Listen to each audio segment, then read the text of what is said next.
On a snowy Christmas Eve, the city seemed wrapped in a blanket of quiet magic. Soft white flakes drifted from the sky, settling gently on empty sidewalks and glowing streetlights. At the corner of a quiet road stood a small, old-fashioned diner, its windows glowing warmly against the cold night. Inside, the air smelled of coffee, fresh bread, and hope. Christmas music played softly in the background, almost like a lullaby for tired souls seeking comfort. Emma moved gracefully between the tables, her worn shoes barely making a sound on the tiled floor. She had been working since early morning, her feet aching, her back sore, yet her face carried the same gentle smile she always wore. Life had not been kind to Emma, but she refused to let hardship steal her compassion. To her, Christmas was not about gifts or decorations, it was about making others feel seen. Near the back of the diner, she noticed an elderly couple sitting quietly in a small booth. They were bundled in thin coats, their hands trembling slightly as they counted a few coins on the table. The woman's scarf was faded and the man's shoes were worn at the edges. They spoke in whispers, their faces lined with worry and embarrassment, as if afraid the world might notice their struggle. Emma paused for a moment, watching them from a distance. She had seen hunger before, she recognized it in their cautious movements and downcast eyes. Something tightened in her chest. Without waiting for them to call her over, she walked into the kitchen and prepared 2 bowls of hot soup, adding extra bread on the side. She poured tea instead of water, knowing warmth mattered on nights like this. When she returned to their table, she gently placed the food in front of them. "Please," she said softly, her voice filled with kindness, "have something warm." The couple looked up in surprise, their eyes wide with disbelief. Before they could protest, Emma leaned closer and whispered, "It's Christmas. No one should be hungry tonight." For a moment, the world around them seemed to pause. The old woman's eyes filled with tears, and the man's hands shook even more as he folded them together in gratitude. Emma smiled again, a simple smile that carried more meaning than words. She walked away, pretending nothing unusual had happened, but her heart felt lighter than it had all day. Outside, the snow continued to fall, but inside the diner, warmth and kindness had already created a small Christmas miracle. The elderly couple hesitated the moment Emma placed the food in front of them. The old woman slowly pushed the bowl away, her hands shaking as she looked up with worried eyes. We can't afford this," she whispered, her voice heavy with shame. The man nodded quietly, glancing down at the small pile of coins on the table as if they had already revealed too much. Emma shook her head gently and smiled, the kind of smile that carried reassurance rather than pity. "Please don't worry," she said softly, "it's on the house." When they tried to protest again, she placed her hand over theirs, warm and steady. "Let me do this," she added. There was no hesitation in her voice, only kindness. What the couple didn't know was that Emma's own pockets were nearly empty. She lived paycheck to paycheck, often skipping meals to save money for rent, yet without a second thought she walked to the counter and quietly paid the bill herself. It wasn't a grand sacrifice in her mind, it was simply the right thing to do, especially on Christmas Eve. As the couple began to eat, warmth slowly returned to their faces. Steam rose from the soup, fogging their glasses and filling the space with comfort. Across the diner, Emma continued her work, moving from table to table with patient grace. She refilled coffee cups, laughed politely at tired jokes, and listened carefully to every customer, even when exhaustion tugged at her eyes. The old man watched her closely. He noticed the faint, dark circles under her eyes, the way she stretched her back when she thought no one was looking. Yet despite her fatigue, she never rushed anyone or lost her gentle tone.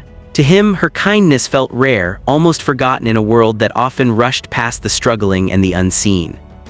When they finished eating, Emma returned to clear the table. The old woman reached out, holding her hand for a moment longer than necessary. "You have no idea what this means to us," she said, her voice trembling with emotion. Emma simply nodded, unsure how to respond, her smile soft but sincere. As they stood to leave, the old man turned back and looked at Emma with a knowing smile. His eyes held warmth and something deeper, gratitude mixed with quiet wisdom. "Young lady," he said gently, "kindness like yours never goes unnoticed. Your kindness will return to you." Emma watched them walk out into the snowy night, their figures slowly disappearing. She didn't think much of his words. To her, it was just another act of kindness on Christmas Eve, but to the couple, it was a gift they would never forget. The next morning arrived quietly, as if the city itself was still recovering from the magic of Christmas Eve.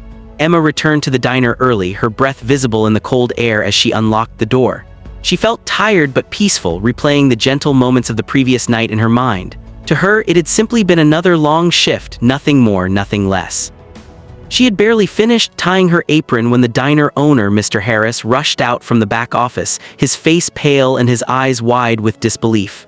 "Emma," he said urgently, his voice trembling, "there are some people here asking for you."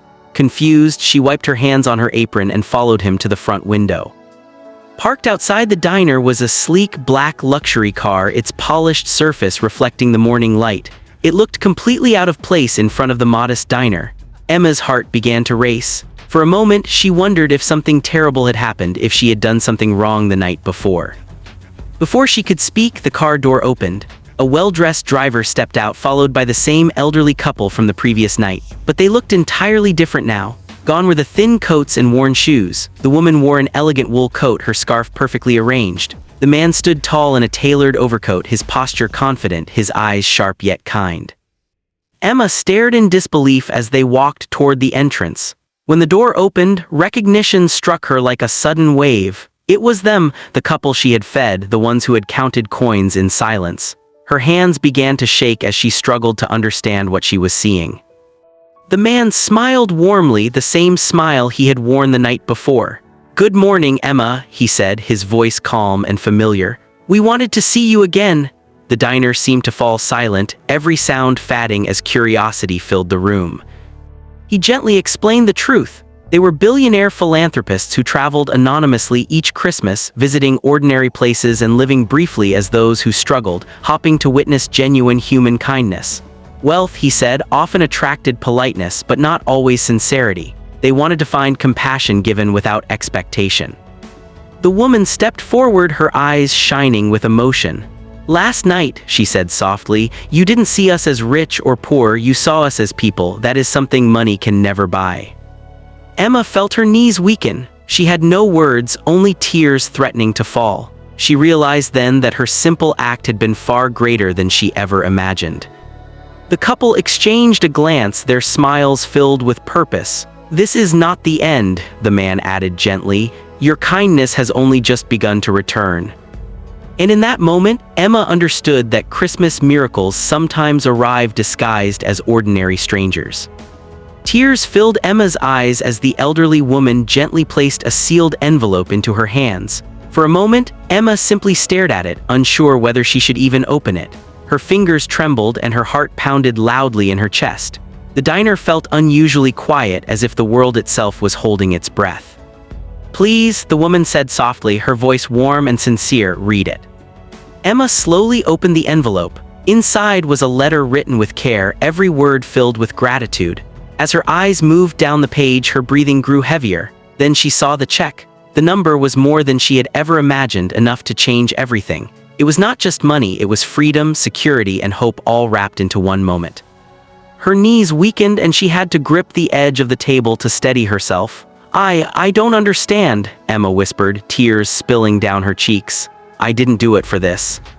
The old man smiled gently, his eyes full of respect. "That is exactly why you deserve it," he replied. "True kindness expects nothing in return." The woman stepped closer and held Emma's hands just as Emma had held hers the night before.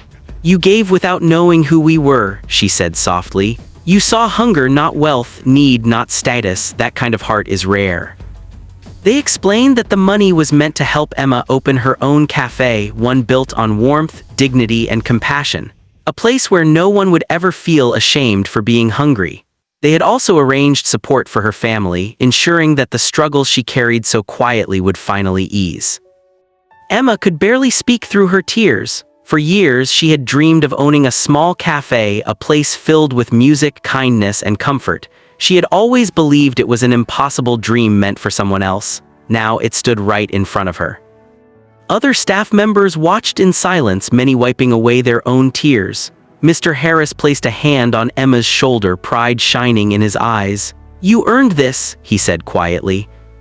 As the couple prepared to leave, Emma hugged them tightly, gratitude flowing through her like warmth on a cold night. Outside, the sunlight reflected off the snow, bright and pure. That Christmas, Emma learned that a single act of kindness, given freely and without expectation, can change a life forever. And so, her Christmas kindness became her miracle. Christmas sparkles,